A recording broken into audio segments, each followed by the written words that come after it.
subject is not always a happy one. I think you will agree. The Depression and the Nazis are not necessarily subjects of cheer, but it is, I think you will agree, very significant as we think about this particular era.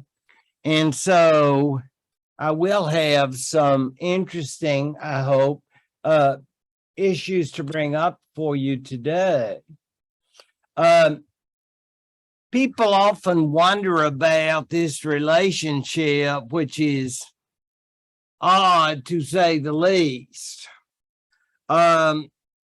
Relationships are interesting, as we can see on television series as well as real life. But the one between Italy and Germany in the 1930s is particularly odd. We think about it as being, I guess, quote unquote, natural, but it's not really. When you think about the fact that Italy had been one of the allies during the Great War, and suddenly that the Italians should change position is by no means a certainty. For a long time, the Italians, and rightly, if you were in charge of Italian foreign policy, you would sort of, what do they say, hang loose, leave open many options, because Italy needs that. If you will consider Italy's relative strength. So the idea that I'm a fascist, you're a fascist, and we love each other accordingly, I don't buy at all. I see opportunism definitely working there for these two individuals, and one, of course, who will drag the other down. The idea, of course, that the Italians might have been somewhat flattered by the Nazi imitation may be true. In a certain sense, I always compare it to a young kid on JV looking up to the varsity, you know, that sort of thing, because let's face it, again, when you consider the relative strength of Italians and Germans, you have some sense of who is the more powerful and who is able to conduct themselves with greater strength and power and major role. So that would be up, I guess, to the Italians, because it's not that the Italians weren't wanted by the British and French, as we're going to see they were. So I guess for a Mussolini, this is the subject of saying, I'm really like being courted on all sides, but we will see how that works for them.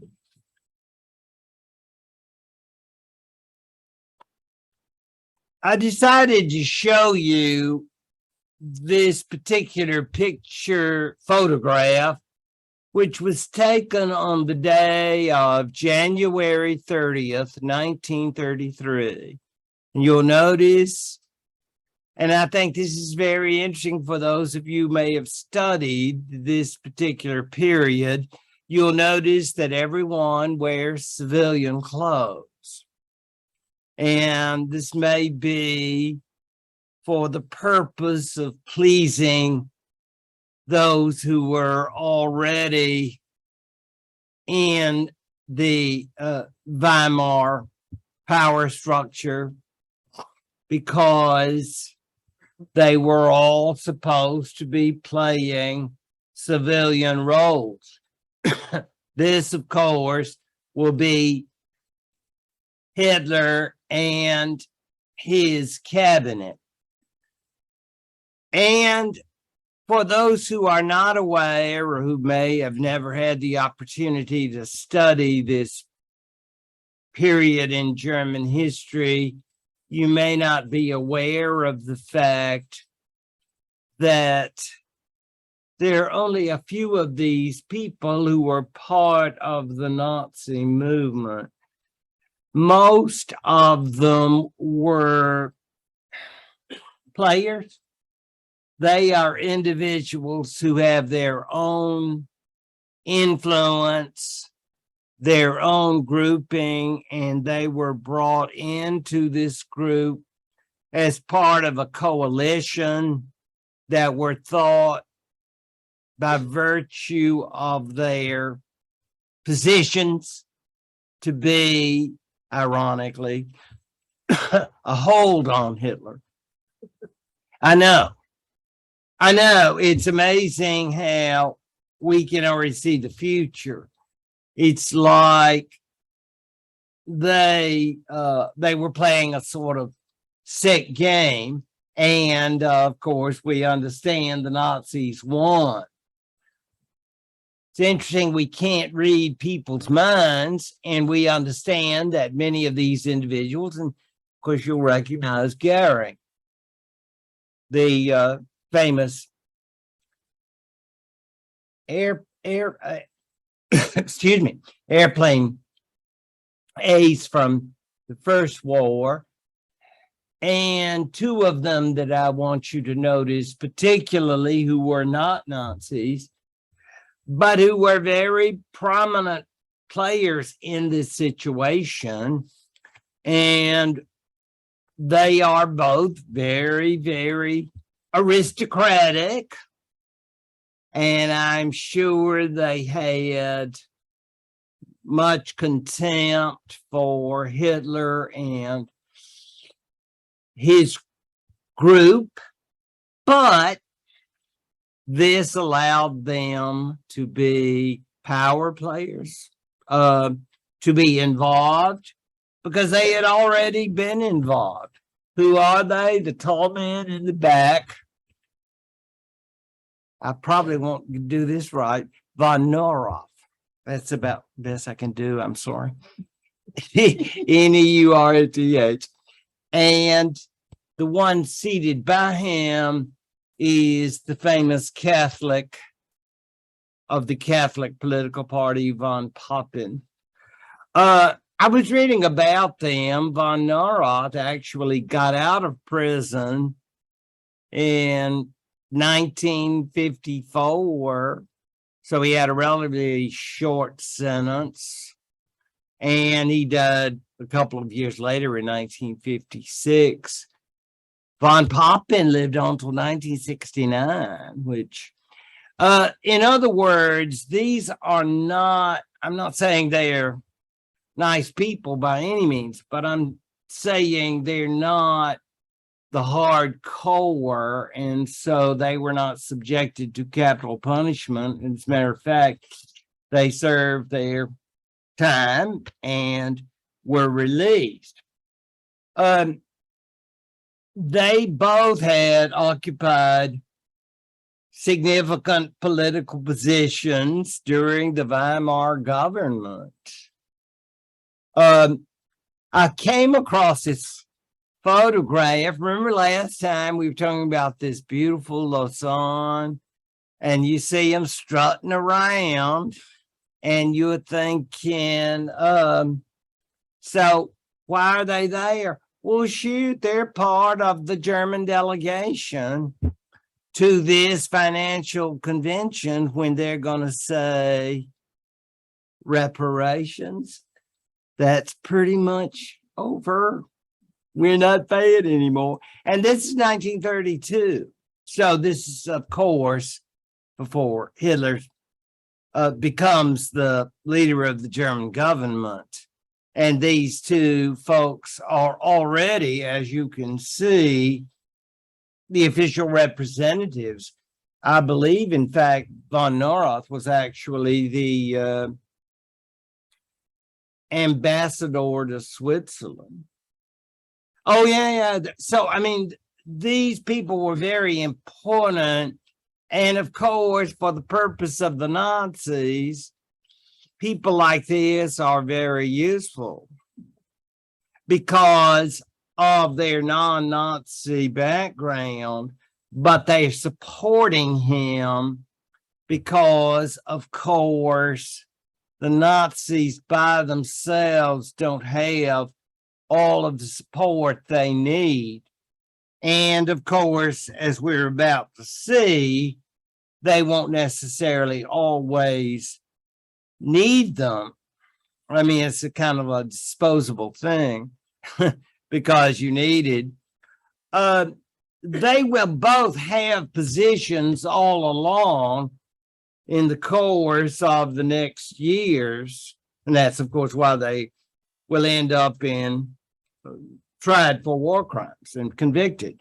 But it's not necessarily true that that made them guilty of the Holocaust or anything like that. But I guess you would say accessories. Okay, I'll go back. Most of you will know, of course, the major events after January of 1933 and becoming the leader of the German cabinet, and how the Nazis were able to use the Reichstag fire, which may or may not have been a manufactured event, but it would lead to the body declaring the Enabling Act, which allowed Hitler to act without parliamentary consent. And it meant that during the next months, his power in abolishing other political parties and doing all the rest that he wanted to do would be very, very unchecked. And of course, the Night of the Long Knives in June allowed him to destroy many of his former allies. You know, in the Soviet Union, they had to have the purge trials, but he could take care of this virtually overnight, including the leader of the brown shirts. And von Papen was very lucky. I'm sure he was thanking his Lord because that he was spared. Because many of these individuals, many individuals who were very prominent in the past, were eliminated during the Night of the Long Knives. Hindenburg will die, as far as I am aware, by old age in August of 1934. And of course, Hitler becomes both. And that's the end of any pretense of a force that could, shall we say, block him, check him, or do anything else. Because, of course, socialists and communists, even liberals, had long been outlawed. So there is no one against him. I think it's interesting to note. Can you do that, Sherry, or do I do this? Thank you. I thought this was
I don't know if you would agree. I mean, this is almost like the death knell, not only of von Hindenburg, but of the Weimar government, because, of course, while Hitler is there was certainly never any affection or even friendship between Hitler and von Hindenburg.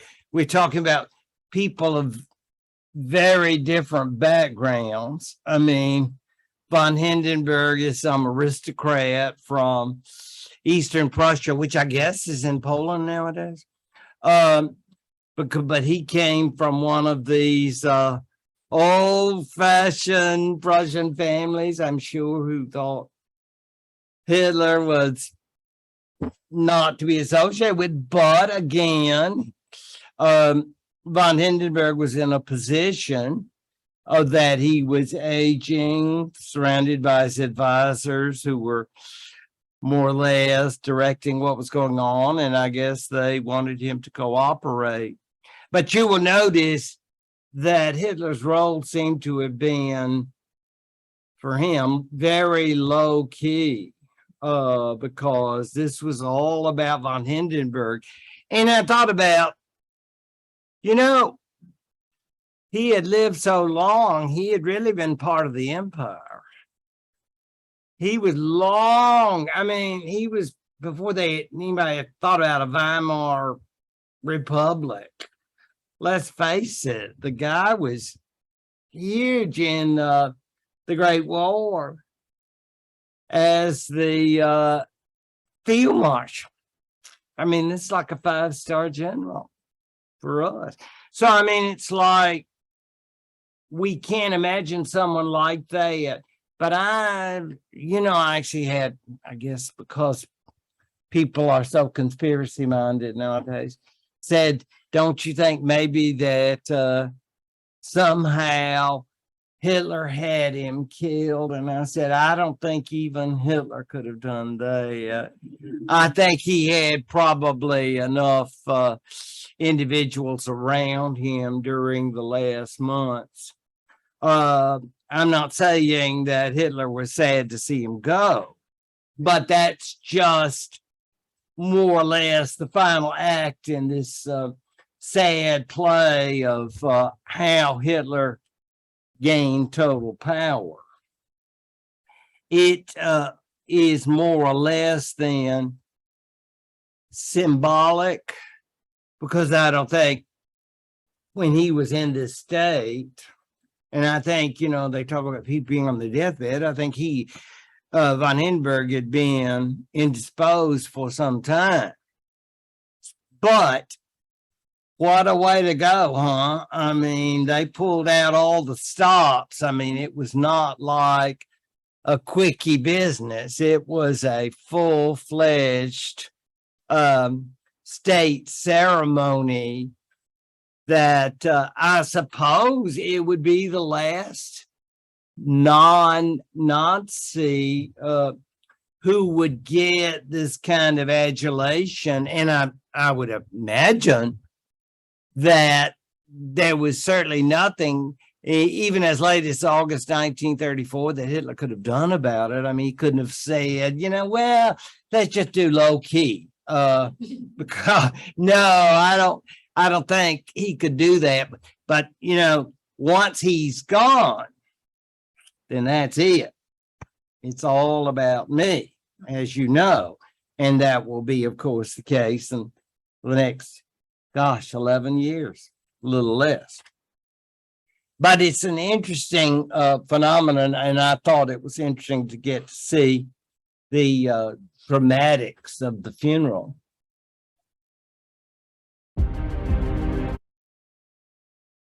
The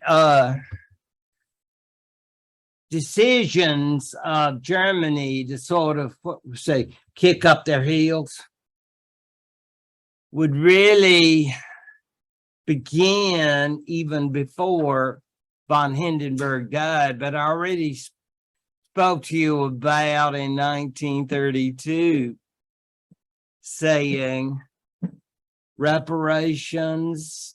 I don't think so. Remember that President Hoover had provided the reparations moratorium, and that was all the Germans needed.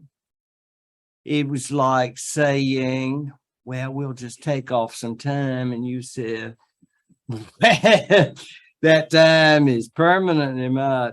I mean, it's just, you know how people are. That's just the way it's going to be. That even at the end of Weimar, they intend to pay no more. And in a way, we understand it is the Depression, and Germany's hurting just like everybody else. We get that, but they're pretty defiant about it, particularly because of the military matter.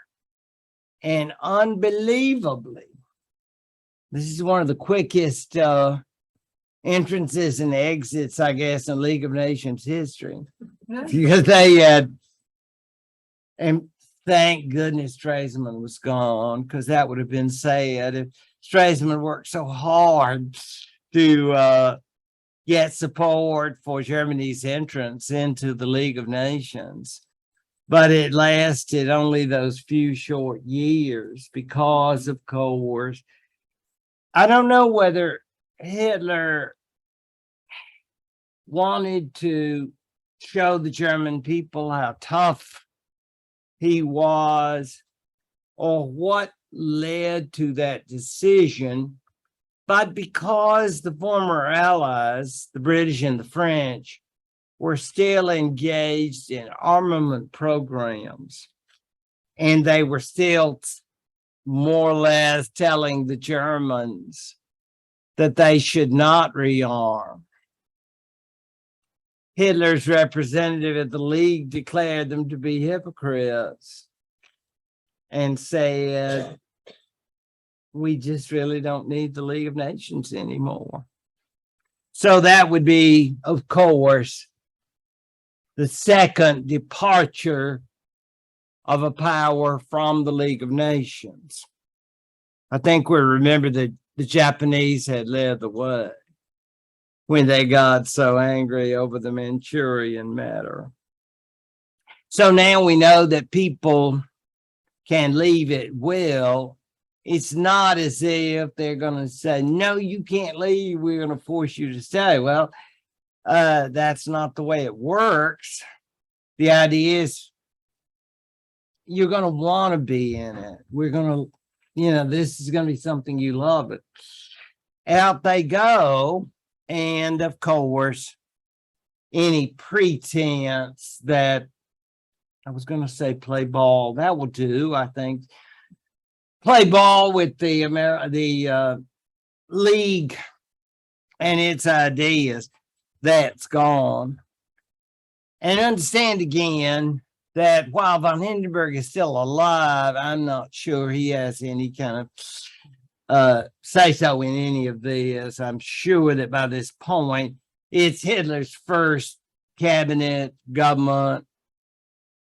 And who's going to stand up and say, no, we need to stay in the League of Nations?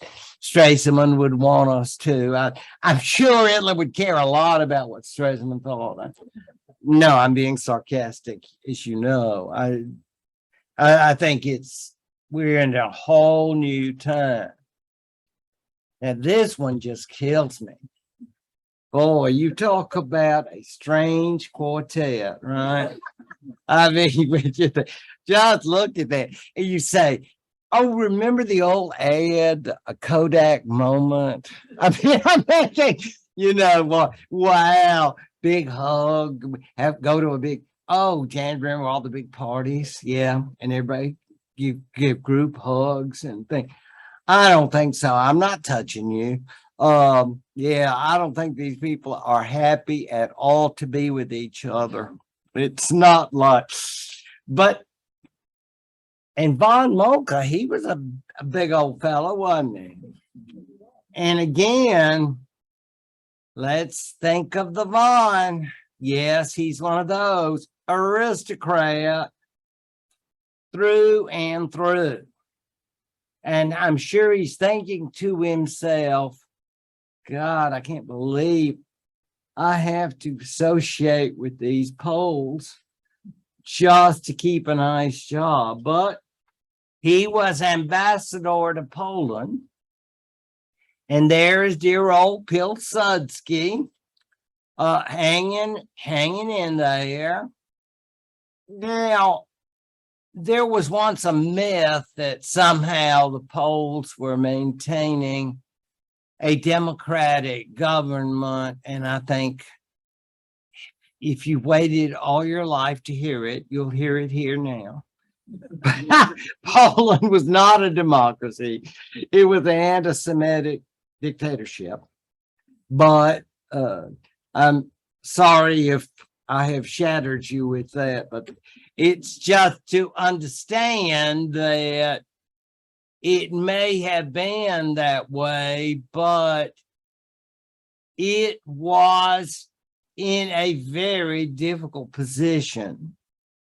When you have as next door neighbors in the East, the Soviets, and in the West, the Germans, you got, as we say in the South, a heap of trouble. And so Pilsudski and his foreign minister, Colonel Beck, Joseph Beck, who is on the end, and many of you will recognize the little short fellow who ended up the last days of Adolf Hitler, Goebbels. He will be there as Hitler's personal representative, because I'm sure Hitler was far too grandiose to go to Warsaw. Police, they come to me, I don't go to them, right? I mean, it's like, but we have to get our group shot. And what are we going to do? Are we all going to talk about German-Polish love? I don't think so. We'll go a step less than that. It's called a non-aggression pact. And you say, what's the difference between a non-aggression pact and a friendship alliance? Well, a non-aggression pact is more or less, I won't attack you and you won't attack me. And if somebody attacks you, I won't help them. Period. But what of the love? What of the love? There's no love. Okay. Get over it, deal with it. I'm not saying we can't learn to love each other, but not today. Okay. No, that's why we're having a non-aggression. I think it's very interesting. I mean, they don't say that. I'm sure they cover it with nice words, but it's clear when you read the agreement that it's supposed to give the folks in Warsaw maybe like instead of counting sheep, you can sleep better and say, now see, the Germans signed a non-aggression pact. I know they don't love us, but they promised. We have their signature right on the dotted line. They won't attack, and we promised we wouldn't attack them. Yeah, we were really worried about that. But yeah, in fact, it's worthless, but this apparently is what the Poles were after. Now you say, well, who would care? I can tell you who would care. Those folks in Paris and London. When they get the word on this from their ambassadors, oh, shoot, everybody's on the phone. Boy, oh, don't you know they were? And they are saying, sacre bleu. I mean, it's like they are worried to death. This is what diplomats do. They think about this stuff all the time. And they are thinking about, oh, how could, it's kind of like you're disillusioned and hurt. I think they're disappointed with the Poles. They would sign an agreement with those Germans. But I mean, you just gotta, if you are the Polish, I guess, Pilsudski and Colonel Beck. Oh boy, he was a manipulative one. Because as you can see, Pilsudski's not in such good shape. So his days are numbered, but more or less, Poland is hoping, and this is 1934. I have often said it's good in history that we can't see the future, because it would be, if you could just run to the fortune teller, how when you're young and you try to get a date with somebody and that sort of thing, you say, am I going to get a date? Am I making an A on the test? That sort of thing. We love to know the future, but we don't. We shouldn't. It's better this way. I think it's just a whole better system. And as far as the poor Poles were concerned, they just, it wouldn't have been nice. What is it they say? Ignorance is bliss. Well, I don't know about that, but in this case, I don't know what the Poles could have done about it. In any event, let's turn to the other side. You say, do you mean the Poles and the Russians loved each other? Au contraire. They had spent a lot of time trying to kill each other. And you're thinking, you mean even after the Great War? Oh, especially after the Great War. It was like that just wound them up to say, like they say in football world, push them back, way back. I mean, it's constant between Poles and Russians going back and forth. And if you have any doubt about the love of the Slavic peoples for each other, then you can consider the question of the Soviets and so forth. But almost immediately with the departure of the Germans comes something I'm sure Stresemann or after would never have tolerated, and that is the idea of inviting the European bad boys to join. It's not like we welcome communists, Bolsheviks, sign up here. I mean, it's not like at any point before this, the League of Nations had ever seriously considered the Soviets. I mean, I don't even know. I mean, can you imagine? We talked earlier, you may remember, about a man named Chicherin, who was the Soviet foreign minister. And it's very hard when you are trying to run the foreign policy of an outlaw country. I mean, it's like you have this, I guess, big Bolshevik shirt saying "Born to Be Wild." It's that sort of, I mean, I know. I won't sing. Don't worry. Don't be scared. There's no need to be afraid here. But you get the idea. There's always the idea that this is an outlaw country. So somewhere along the line, the Soviets decided, I guess during the 1920s, to try to keep totally the Communist International separate from the Soviet government. So the Soviet government could sort of play nice. And that meant that if the Comintern, the Communist International, was having some sort of subversive activity, and then, they even say this now, I guess. Maybe I watched too many movies. I probably did. But deniability, oh, yeah, they love, you know how they love deniability. Oh, I don't know anything about that. Well, that's sort of like the Soviets versus the Comintern. They could, oh, shucks, did they do that? Lord. I am so upset. I mean, you know, some serious thespians going on here, but that is the way it worked. The idea of separating the two, and the Communist International went on until 1943, and Stalin, presumably because of Franklin Roosevelt, and wanted to keep those aid packages coming in.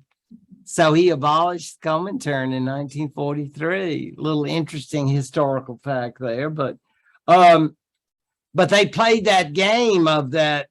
Gosh, I wish we knew somebody in the Comintern, but that's not in our department. So that is what happened. Meanwhile, the idea of the Soviet Union was more or less to adapt a policy of, well, Lenin and Trotsky, but Trotsky's in Mexico, or soon will be, and will not any longer be playing a role in foreign policy. But those who are making foreign policy at this point, whom we are about to meet, are going to decide that the best interests of the Soviet Union will be in getting along with others, despite the fact you hate them and you hope they'll all be destroyed. And you say, well, isn't that a little hypocritical? Well, this is international politics. I don't think this is about love and hugs and any of that. I think this is about what will work for me. And if we use you along the way, well, that's good for us. And you're the idiot who believed it. I mean, that to me is the nature of the Popular Front. That's called front, which is a strange word, but we'll meet it again, more or less refers to a grouping or a coalition when we have a single purpose. And this Popular Front, of course, meaning popular, of the people, as you Latin students will be aware, and you will understand that all these people, socialists and all of these coalitions, and they do it in many countries of the world today. I'm not saying necessarily communists, but I'm saying coalitions of parties that rule. Israel does it, Canada does, various groupings. I don't know if the United States will ever do it, but we've never done it before. We've always more or less operated on a two-party system. No offense to anybody who's Prohibition Party or the Green Party, all of these parties. But in terms of real, no offense, but you know, it's always been Republican, Democrat, whereas in France or other places, you can just see a communist and an anarchist and a socialist saying, how you doing? Good to see you. Welcome to our front. And then, I mean, what would you, they all get together and hang, as they say. I mean, it seems weird to me, but hey, I'm in America. But that is the idea. Other leftist parties, maybe you say, well, I'm for this particular social program, and if you don't agree on something, you probably don't talk about it. You change the subject, or, you know, wouldn't you think? I mean, because I don't think that'd be good for your social relationships. Because, I mean, you're not here to fight about stuff. You're here to say, well, how do you feel about this? And you say, oh, I think that's great. I'm in France now. So, we're all working together, and you say, God, I hate those pinkos, but you pretend. And anarchists, bomb throwers, oh, God, I hate them. But we're here, And so let's all come together. It's interesting, these coalitions, and that is what these individuals in the Comintern, with presumably Stalin's support, because he's the big boss now. He's running things. He's head of the USSR. Isn't he wild? Yeah. And you know, if I went out on the streets, I'm not going to, but if I went out on the streets and did a survey to ask how many people knew about Litvinov, I'm so sad to say only a few would know. I know. It kind of makes me down, but I think he's a very interesting character. Litvinov, who spoke a perfect English. He was married to an English communist who was herself a writer of note. And he lived for years in London when his company was not desired back home. You know, a lot of them had to stay away from home. They were on enforced leaves of absence, shall we say, during the last years of the Tsar's government, because it wouldn't like Bolsheviks, we love you, and all of that. No, he really did not, like all the rest of them, get back until the Tsar's government was ended in 1917. And of course, the new government said, everybody come on back, freedom of speech, we want you all, we appreciate. And of course, like the plague of locusts, they all came back.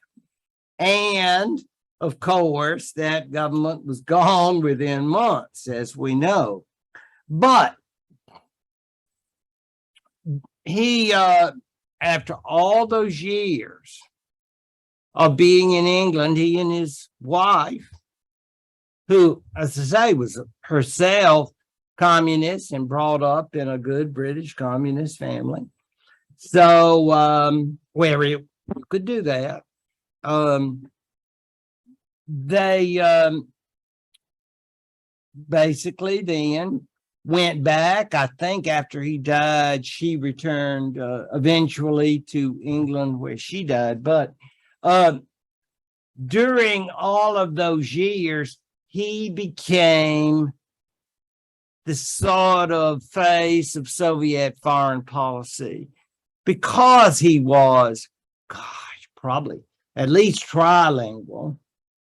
I'm sure everybody did French back in that day as far as international language. And because he was fluent in English as well, he was absolutely suited, because this will be the representative of the Soviet Union at the League of Nations, or as I guess you would say, and they said it couldn't be done, but he proved them wrong in 1934 when that train got to Geneva, and he was the representative. You say, wasn't he? I would say, used to say, hardcore communist.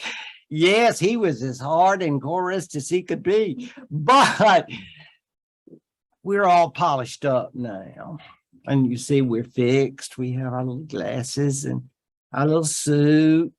And you think, should a Bolshevik be dressed like this? Well, yeah, but this is the way we do when we go to Geneva. We got to do the whole bit. Now we are an agent of international peace. And I'm swaying now. I'm swaying with all my pink and red friends. Anarchists, socialists, I think I love you. So all of that, because this is called collective security. And even as early as 34, 35, the Soviets are already thinking, isn't that amazing? Because we're years away, aren't we, from the German invasion of the Soviet Union, but they were already getting revved up. Did the Russians know something that maybe the West didn't know? Well, I don't know about that, but I do know that if you find a communist and a Nazi who say, I really care about you, I really have an affection for you, I think that would be an unusual combination. Because believe you me, if there is any group that Hitler and the Nazis opposed, it was communists. And certainly the Soviet Union returned the affection towards Nazis. So I believe that even came up. Do you remember, I believe it was in February when the invasion of Ukraine first? And I think, did not Vladimir Putin say something about there were Nazis in the... I'm thinking it's a little late to have Nazis in Ukraine. I mean, World War II has been over a few years. I mean, it's like, but again, that imagery of the West and the Nazis as opposed to the Russians, you can see where all of that is going at that time. In any event, Litvinov, who could be very charming when he wanted to be, was a great agent because of his fluency in the language and his and if you bring up anything about the Comintern, he's going to say, really, I'm just shocked I didn't know a thing about that, because I'm all about collective security and let's all get together, because the Nazis are the ones who are causing the problems, because we're into peace, man. I don't mean like hippie peace. I mean, they're like, we are going to be strong because we're together, and Germans better watch out. But that is the idea for old Litvinov here, and he'll remain a powerful figure. I love the picture here with, again, I can only imagine what Cordell Hull was thinking. Cordell Hull, a former Tennessee senator who became Roosevelt's Secretary of State until 1944. And ill health caused him to step down. But I can imagine, because Cordell Hull was a very attractive man, as you can see, and I'm thinking he was thinking not good thoughts, but hey, I'm not the boss. I'm doing what the boss said.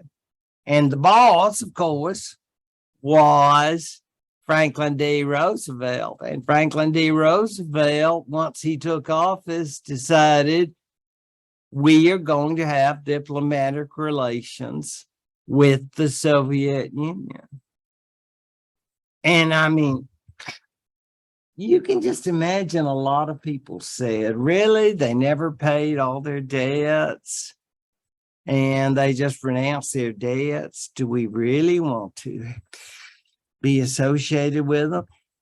And so it was a tough decision, but in comes Litvinov. Now he has a new post, Washington, D.C. Perfect English speaker. And he will be very, very useful, because June of 1941 and the German invasion of the Soviet Union, and suddenly, in the words of the old song, I think I love you. And I mean, it becomes the United States and the Soviet Union is strange love affair, right?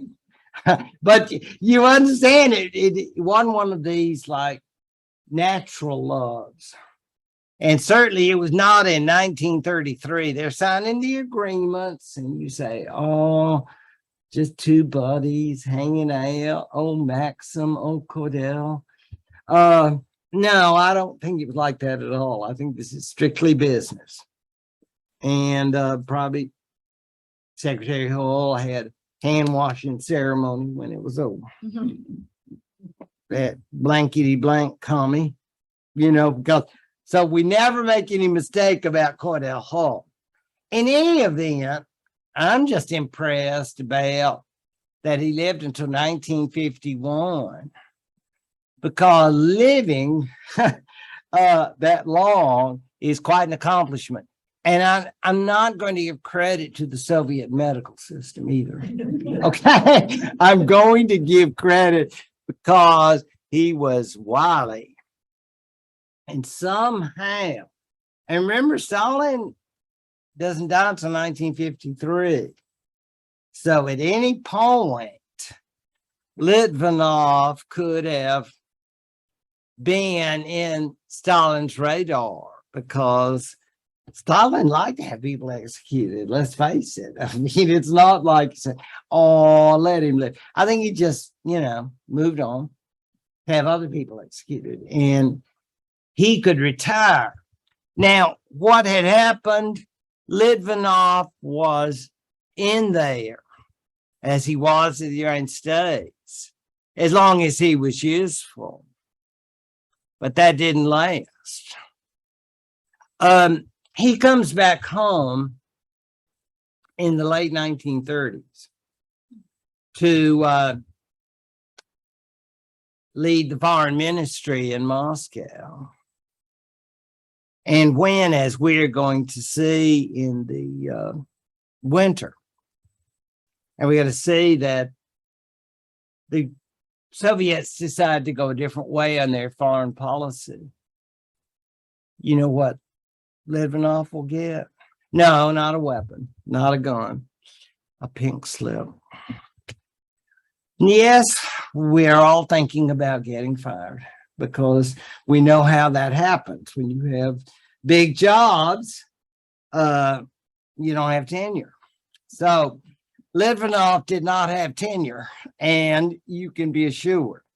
And so he lost his job, but he did not lose his life. So he got to breathe and do all that wonderful stuff until 1951. So I think that's several years, and I'm not sure what kind of health he was in, but he did not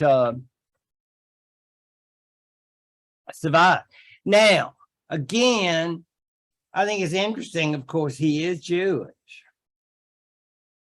Not from a religious perspective, obviously, but just from the point of view of his orientation. I mean, ethnicity. But that had no bearing on it, except for the fact that, as we'll see, when Stalin decides to go another way, we just don't need you anymore. You're just not useful, Maxim. It's been real, as they say. But anyway, that ends his career. But better ending your career than your life, huh? So that's what will happen to him. But he's going to have a great time. Finally, this little fellow. Now, you may say, it takes a lot of nerve for someone as short as you to be talking about other people being little fellas. But I am in a position. I would tower over him. Tower. Yes. Yes, I'm a mighty 5'7". And if he could get 5, okay. We're talking seriously. So this is the type that people like me believe. Yeah. Engelbert Dollfuss. You see his dates? He was very, very young when he died. 42. But he made it big time. He was an Austrian with a capital A. As you can see, he was very young think about it. If you think you were born in 1892, even during the Great War, he was still very young, maybe going to school. But as an Austrian, I don't know whether he was disappointed in the peace agreements that forbade Austria from becoming part of Germany. But it's fair to assume that his career, such as time permitted, was going to be one that, in essence, would not allow him to question that. And all he could do was say, we must be Austria. And so Austria we will be. And this small Austria, remember, we used to be part of Austria-Hungary, the big empire, not much of an empire, but an empire in terms of size, at least. Now we're just a little country with this big old Vienna, and then lots and lots of beautiful land, as those of us who've been there know. Meanwhile, of course, he was, like many Austrians, and indeed other Germans, was a devout Catholic. And a serious Catholic in terms of not merely his personal piety, but his political orientation. And that means in this political atmosphere of the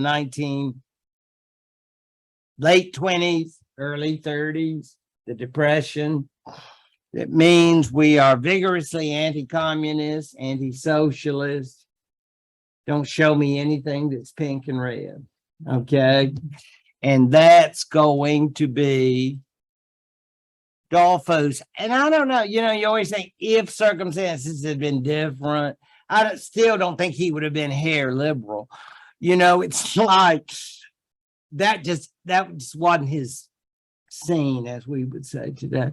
I think it was more or less an understanding about his particular ideology.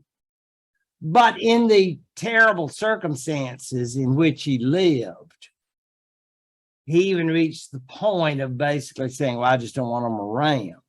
They're dangerous. He became the leader of the Italian government.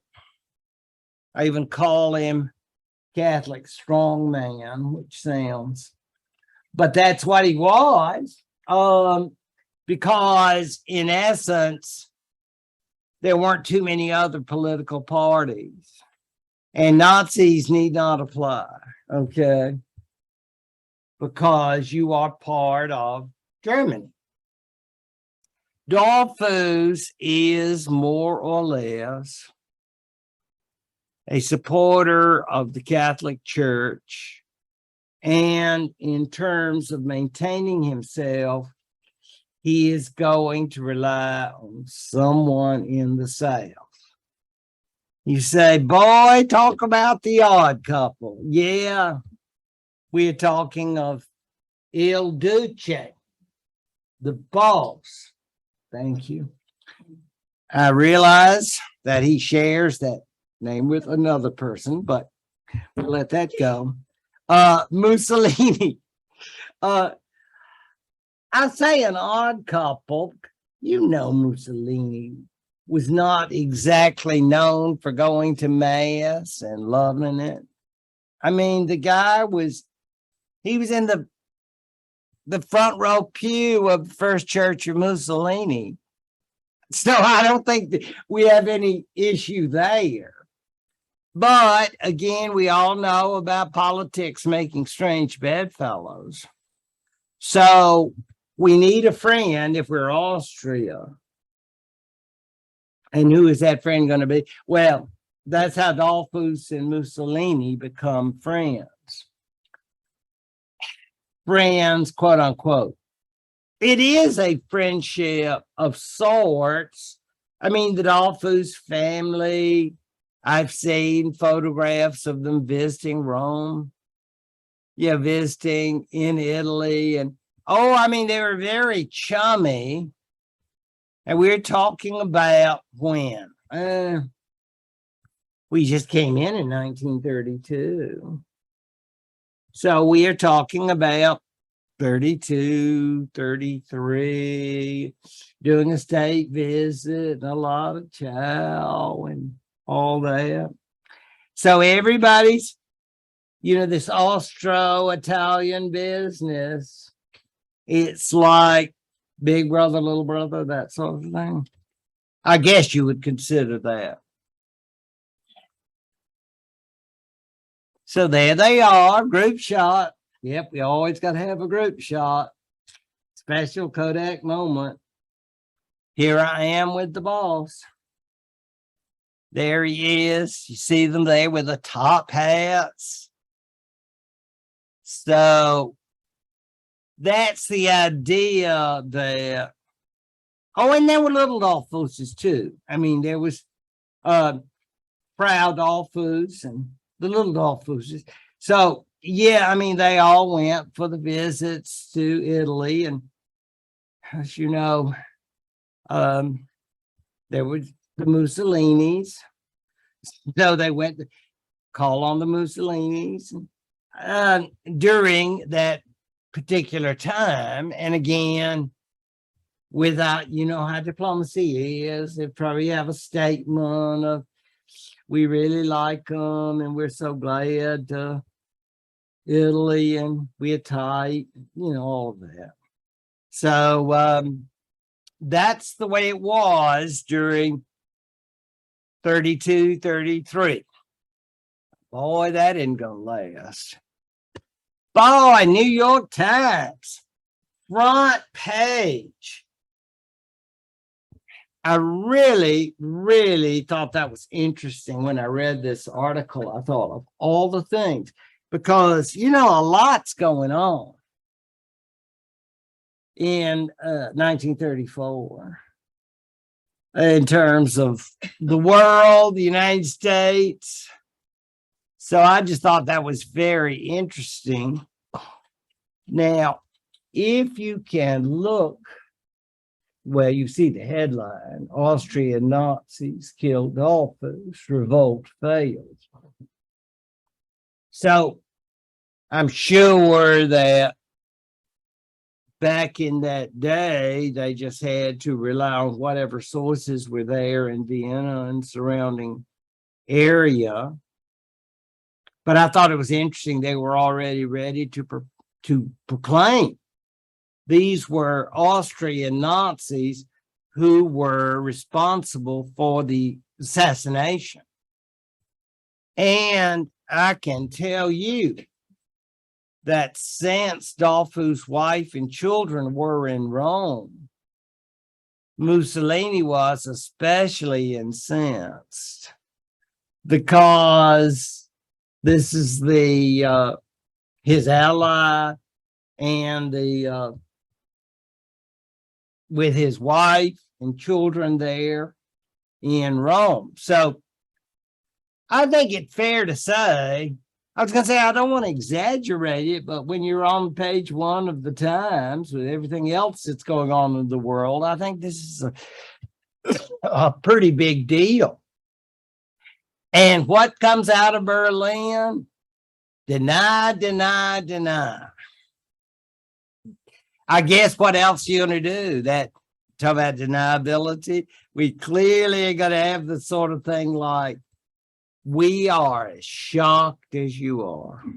It's like, what else are you going to say? Yeah, we're so proud of our guys who went and killed him.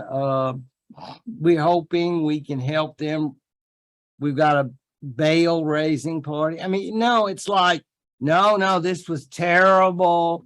And we disavow all of this. Because of course, the Italians immediately indicate their displeasure and send troops along the border at the Brenner Pass. Now you say, wait a minute, are we talking, I know, are we talking Germany? But yeah, but I don't think the Third Reich is ready yet. So we understand that it's a very uncomfortable situation. I'm sure they'll all have a good chuckle about it later. But for right now, the Germans, as you see, back off and say, we're shocked, we're appalled. Now, this just cracks me up with horror and disgust. But this is von Papen. Remember him? That Catholic shrimp. He and his wife are leaving the funeral, and you think, how hypocritical can people be? Oh, I think they can be seriously hypocritical. And I think here von Papen, who is now ambassador to Austria. So he and his wife, they probably had flowers, and they probably shook hands with Frau Dollfuss and said, we just shocked and horrified. Okay. Yeah. So you get my drift. I just had to share with you this particular photograph because I wonder if anybody thought that the Germans were sincerely sorry that Dollfuss had been assassinated. But I guess you have to go through the routines and you play the game. So they played it there in Vienna because we don't know. I mean, remember, this is 1934. So we don't know at this point what is going to happen at the time of Dollfuss' death. Do we think that the Germans are just going to step in? Because you know that's what Hitler wants. I mean, he dreams about it. It's like a child with candy. I mean, it's like, this is what he wants, but he's not ready. And so this fellow is not ready for him to do it. Kurt von Schuschnigg, who will end up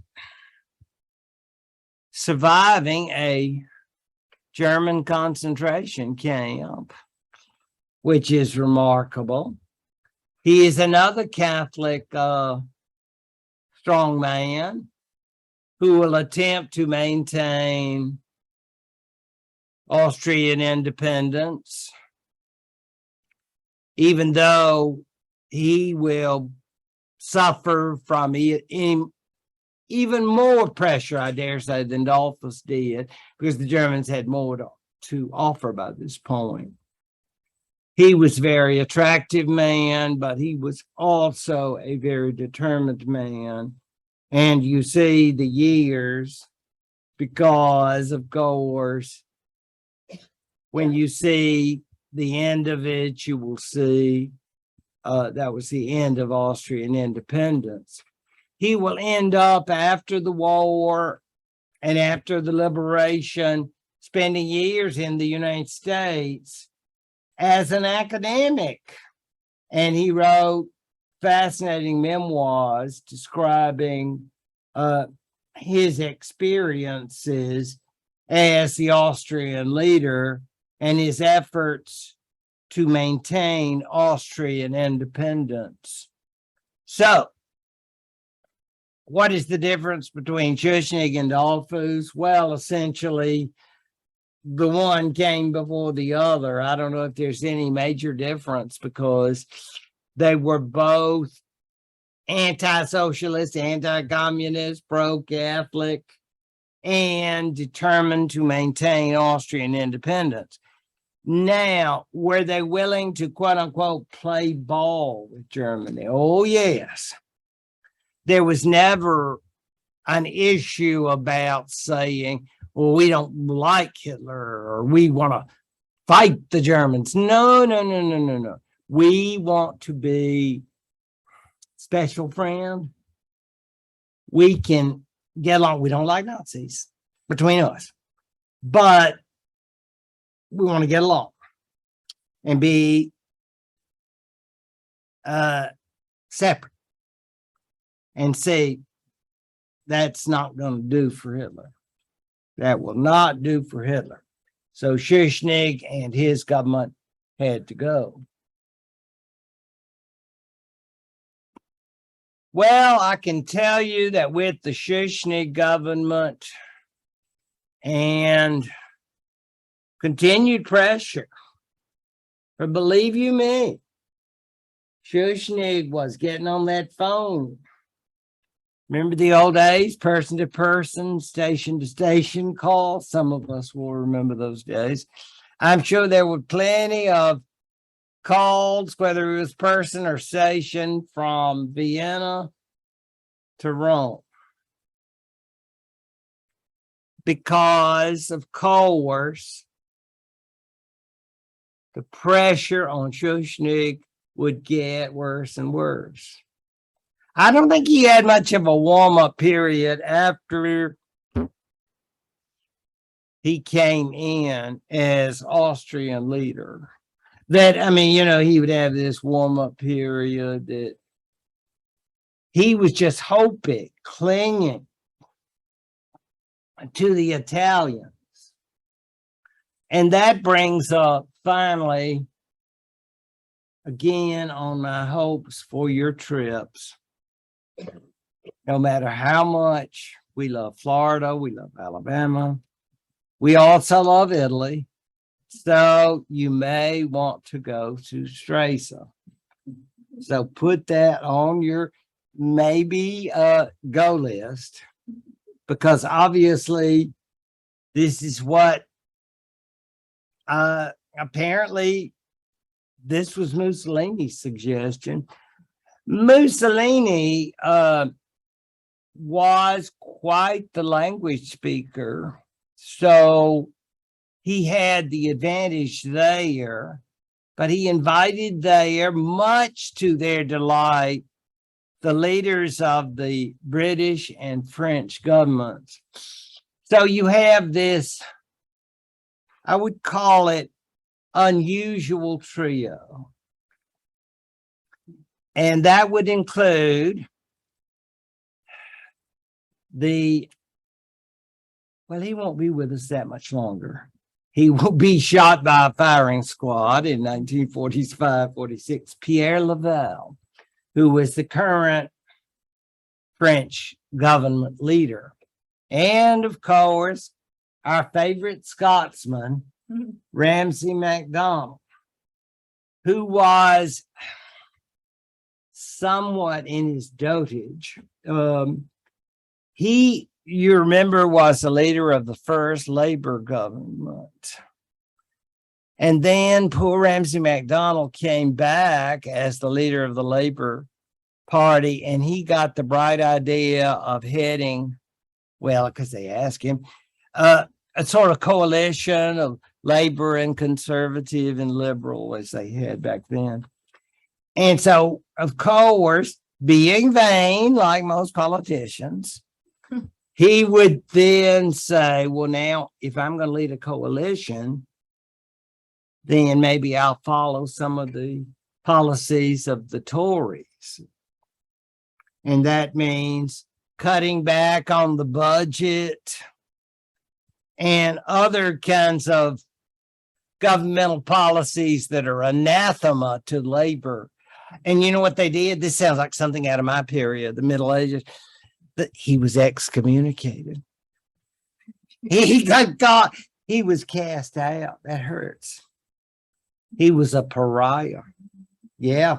I mean, it's like, you don't love me anymore. No, we hate you. And it's like, I mean, you can imagine, but they considered him a total traitor. I mean, it's like, can you imagine you're in the New Deal and you start bringing out Hoover stuff and say, go big HH. No, I mean, it's like, it won't do. It's not like they can accept it. So he was, but he was head of this national coalition government. He accepted the invitation. If you invite me to Straits, I'll say CC. I'll go. I'll go. I'll go. So they are there and they get together, and boy, it's like, as far as the meeting is concerned, this is the, oh, beautiful. Can you imagine how beautiful it must have been? Spring of 1935. Saying like, all opposed to German aggression in Austria say we. Yeah, and of course everybody's going, wait. I mean, nobody's going to say, well, I understand how the Germans feel. No, they're all in agreement. I'm not sure if Mussolini is shouting into McDonald's ear or what. What'd you say? I'm not sure how this is going, but that particular business is like, what do we need to be saying? What is our focal group? What are our goal setting? And all, you all have been on enough meetings to know, like, all of those cliches that they use.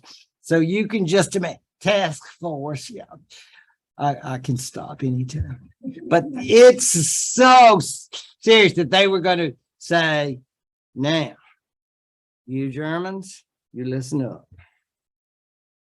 You want to face us? I don't think so. So you better follow those Locarno packs.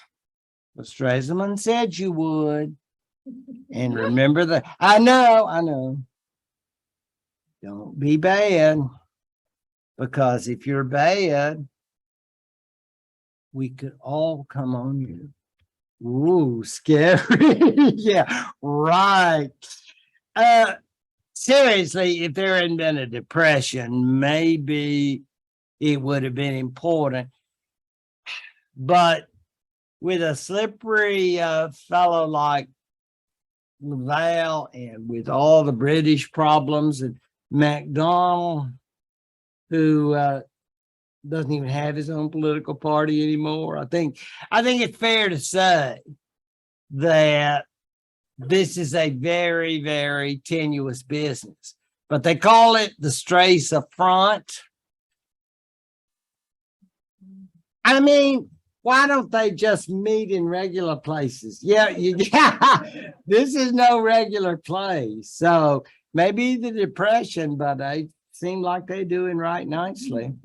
I think this would be, it's right there up in the north, up near the border. So I guess it would not be a bad trip. It's amazing country though, isn't it? So that's the Straits Affront, and everybody's going like, boy, I bet you that's going to bring to this particular group a lot of satisfaction. Well, of course, it's done without the involvement of the League of Nations, and don't even begin to think of the United States having anything to do with it. And did anyone think to invite the Soviets? I don't think so. It's the Straits Affront. Is this going to be significant? Well, it could have been, but each one of the three, whether it be French or whether it be Italians, or certainly if it's going to be the British, they're all going to have their own interests. No one more so than the Italians. And so the Straits Affront is as we like to say, ephemeral. Very ephemeral. But it was a nice trip.